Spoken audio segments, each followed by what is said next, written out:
I think she won the match not because she played incredible, just because I made all of those mistakes from, like, if you look from the outside, kind of like from an easy ball. Aryna Sabalenka and Coco Gauff. Two names, two forces, colliding on the sacred clay of Roland Garros. The world number one, Sabalenka, stood as the unstoppable powerhouse, while the rising star, Gauff, carried the hopes of a new generation. The stage was set for a French Open final that promised greatness, but what unfolded was a storm of chaos, collapse, and controversy that shook tennis to its core. The result wasn't a glorious, hard-fought victory for Gauff, but a shocking self-implosion from Sabalenka, who committed a staggering 70 unforced errors. That alone was a devastating narrative. But what she did next, what she dared to utter in the post-match press conference, ignited an explosive firestorm that sent a shockwave through the entire sport. Instead of a moment of humble concession, Sabalenka delivered a stunning, almost unthinkable tirade. She didn't just subtly imply that Gauff hadn't played well, she brazenly declared it. Her words, etched in infamy, were, "I think she won the match not because she played incredible, just because I made all of those mistakes." Imagine the audacity, the unvarnished disrespect of saying that about the person who just conquered you for a major championship. But the situation spiraled further into the abyss. Sabalenka then had the sheer arrogance to suggest that her chief rival, Iga Swiatek, would have easily won had she been in the final. It was a direct, public dismissal of her opponent's monumental victory, a vicious move that shattered every unspoken rule of sportsmanship. The backlash was not just immediate, it was a brutal, merciless assault. Coco Gauff, a player known for her serene composure and diplomatic grace, did not bite her tongue. She fired back with a verbal volley, calling Sabalenka's comments patently unfair and revealing that she actually preferred playing Swiatek anyway. Yeah, I don't think that's a fair thing to say because anything can really happen. And yeah, honestly, I mean, the way Aryna was playing the last few weeks, she was the favorite to win. So I think she was the best person that could have played in the final, her being number one in the world. On social media, fans went absolutely ballistic, a chorus of fury accusing Sabalenka of being classless and thoroughly disrespectful. Even former players and revered commentators joined the pile-on. Renee Stubbs, a respected former doubles champion, tweeted her visceral disappointment, writing, "Show some class, Aryna. I'm a big fan of yours, but you're making it very difficult." The pressure became so intense, so suffocating, that Sabalenka was forced to issue a carefully crafted damage control statement on Instagram the very next day. But by then, the reputational damage was irreversible. The tennis world had seen her true colors, and there was no turning back from the storm. This single, toxic moment set the stage for a year of endless drama, searing controversy, and a complete erosion of respect for the world's top player. Just 2 weeks after the French Open inferno, if anyone dared to think Aryna Sabalenka had learned a lesson in humility, they were dead wrong. At the Berlin Open, she found herself embroiled in yet another explosive situation, this time involving her opponent, Rebeka Masarova, and bewildered tournament officials. The drama ignited when Masarova requested a suspension of the match, citing legitimate safety concerns over a dangerously slippery court. But rather than showing a shred of understanding or waiting for an official decision, Sabalenka completely detonated. Security cameras captured the entire tense confrontation. Sabalenka marched up to the tournament supervisor, arguing aggressively, her fury a palpable force. She was caught on tape, her voice dripping with disbelief, saying, "You're stopping the match because she said that side is slippery? I just played 2 games on that side." She then took her venom a step further, launching a direct and cruel accusation at her opponent, spewing that Masarova was only complaining because she was losing. The optics were absolutely dreadful. Here was the world number one, a Grand Slam champion, brazenly bullying a much lower-ranked qualifier and arrogantly arguing with officials over a valid safety issue. Even tennis commentator and former world number one Andy Roddick, who initially agreed with Sabalenka's suspicion that Masarova was stalling, expressed profound discomfort with how she handled the volatile situation. Her behavior was widely described as completely unprofessional by multiple commentators. But the fallout wasn't confined to on-court conduct alone. The tournament was forced to announce that fans' tickets for that day would not be honored for the resumed match the next day. This meant that paying customers were unjustly inconvenienced, all because of an opponent's legitimate safety concerns and Sabalenka's explosive, entitled reaction to them. The incident mercilessly reinforced a growing dark narrative that Sabalenka's emotions and profound sense of entitlement were a serious, festering problem for the entire sport, not just for her. It was a fresh, public example of her inability to handle losing or even a minor setback with a semblance of grace. You would think that after two major public meltdowns, there would be a moment of deep, painful self-reflection. But at Wimbledon, facing Amanda Anisimova in the semifinals, Aryna Sabalenka somehow managed to plunge things to even greater depths of disgrace. This time, the drama was a full frontal assault on one of tennis's most cherished, unwritten rules. During a crucial, knife-edge moment in the third set, Anisimova hit a shot that clipped the top of the net and agonizingly trickled over, an accidental but undeniably lucky net cord that won her the point. Now, in the world of tennis, it is a sacred, unshakable tradition. You win a net cord point, you raise your hand, offer a small wave, or mouth a quick silent apology to your opponent. It is a fundamental gesture of sportsmanship, a respectful nod to the lucky nature of the point. Anisimova did not. She celebrated, and Sabalenka's simmering rage boiled over. She immediately confronted Anisimova right there on the hallowed grounds of center court, a public spectacle demanding to know why she didn't apologize. The exchange was excruciatingly tense, a shocking public attempt by the world number one to intimidate a younger player. But here's where the story took a stunning, seismic turn. Anisimova did not back down. She stood her ground with the cool, unshakable confidence of a warrior. She looked Sabalenka directly in the eye and held her own, essentially saying there was nothing to apologize for. It was a legal point, a part of the game, and she had every right to celebrate it. The tennis community's reaction was swift and absolutely decisive. Fans on social media were quick to eviscerate Sabalenka for her bullying behavior, with one user writing, "At what point is the WTA going to call out Sabalenka for her behavior? Here she is bullying Anisimova for not saying sorry for a net cord point. Let's not forget her rudeness to Coco Gauff." Even more damaging were the whispers that echoed through the locker room. Multiple sources reported that Anisimova instantly gained immense, unwavering respect from her peers for not being intimidated. Word spread like wildfire that the world number one was trying to bully opponents when things weren't going her way, cementing a reputation that was plummeting to new, toxic lows. This wasn't just about a lucky shot. It was about the very culture of the sport and the kind of player Sabalenka was becoming. By the time the US Open arrived, Aryna Sabalenka's reputation was already hanging by a precarious thread. But rather than using the biggest tournament in North America as an opportunity to redeem herself, she managed to make things even more volatile by shamelessly defending one of the most unsportsmanlike displays of the entire season.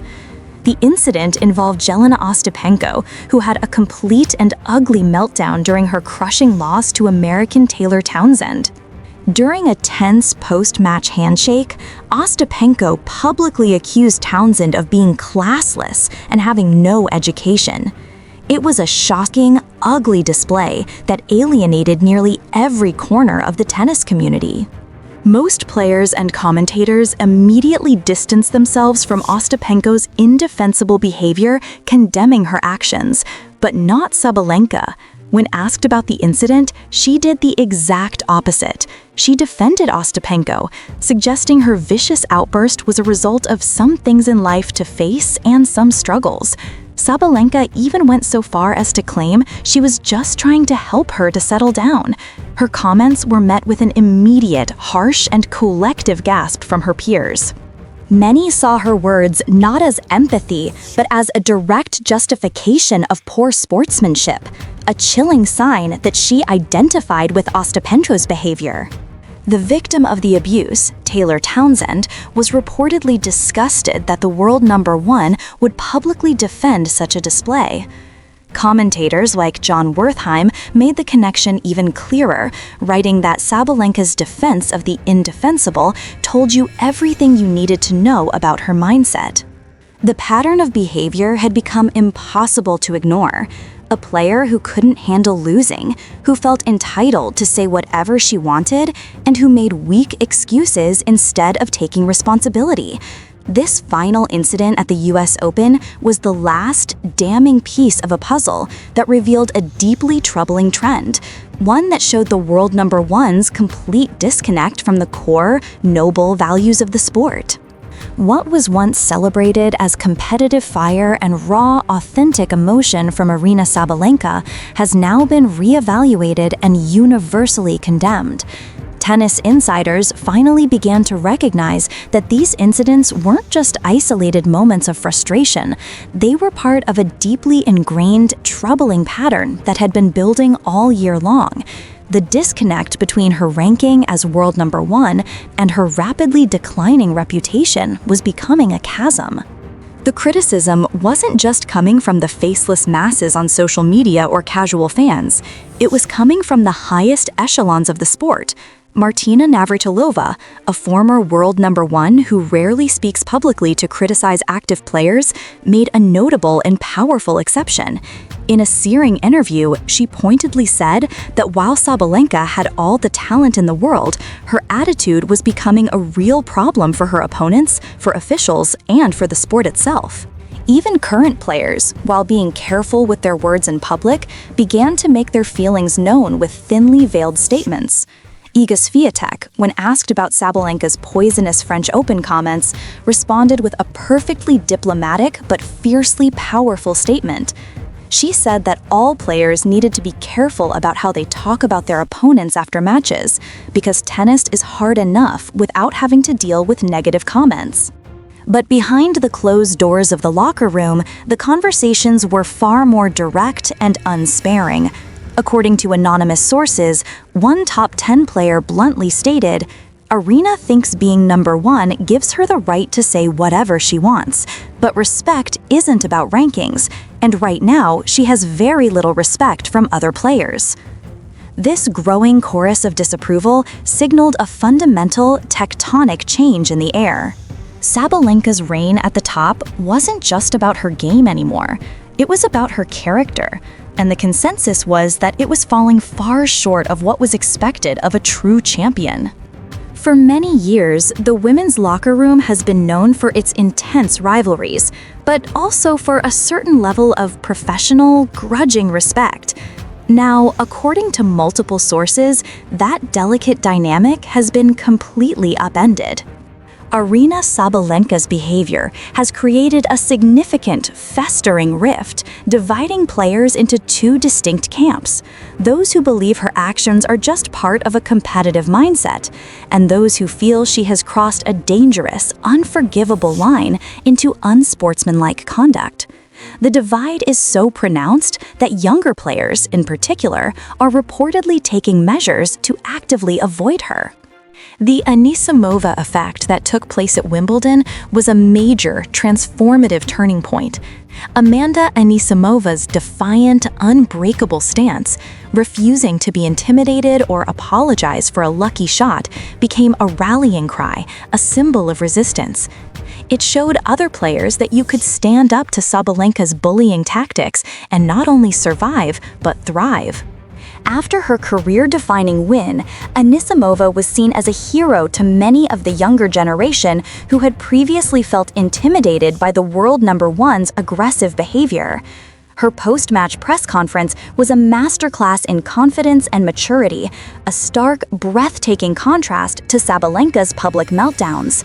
When asked about the net court incident, she simply stated, "I won that point fairly. I don't think I need to apologize for playing within the rules." If someone has a problem with that, that's their issue, not mine. This newfound courage has reportedly spread like a contagion throughout the tour. There are whispers of a group chat among several rising stars where they share strategies for dealing with Sabalenka's on-court intimidation tactics. The consensus is a simple but powerful one: don't back down. And then there's Coco Gauff, the player who bore the devastating brunt of Sabalenka's most publicized post-match comments. Gauff handled the situation with a maturity that was far beyond her years. While she initially expressed shock at Sabalenka's comments, she responded with unwavering class and an unbreakable sense of self-respect. In interviews, she repeatedly stated, "I know what I did to win that final. I played great tennis when it mattered most. Anyone who watched the match knows that." When the two players faced each other again at a tense exhibition match, the palpable, electric tension was a story in itself, and Gauff's animated, victorious celebration spoke volumes. She later explained, "I have nothing personal against Aryna, but I also won't let anyone diminish my accomplishments. I earned that French Open title, and I'm proud of how I played." The contrast couldn't be more searingly clear. A 21-year-old showing the grace, maturity, and class that the 27-year-old world number one seemed to be missing entirely. Public sentiment, which was once largely on her side, has soured dramatically. Tennis fans who initially admired Sabalenka's powerful game and ferocious fighting spirit have turned on her in droves. Social media, in particular, has become a hotbed of vitriolic criticism, with hashtags like #NoClassSabalenka trending after each new controversy. Fan forums and online discussion boards are filled with negative comments, with many fans expressing how her behavior has made it impossible to root for her. The stark contrast between how fans discuss her compared to other top players is a telltale sign.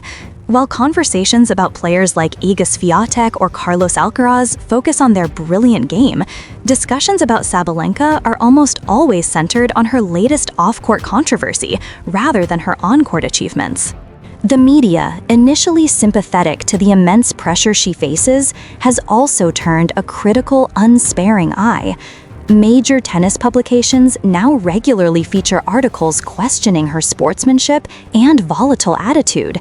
ESPN's coverage has noticeably shifted, where once they celebrated her powerful, aggressive style, they now regularly highlight her behavioral issues. Analysts on channels like Tennis Channel have become particularly critical and vocal. Former player Lindsay Davenport, for example, stated during a broadcast that being number one comes with a profound responsibility to represent the sport. You can't just think about winning matches, you have to think about how you represent the sport. Even her sponsors have reportedly taken notice.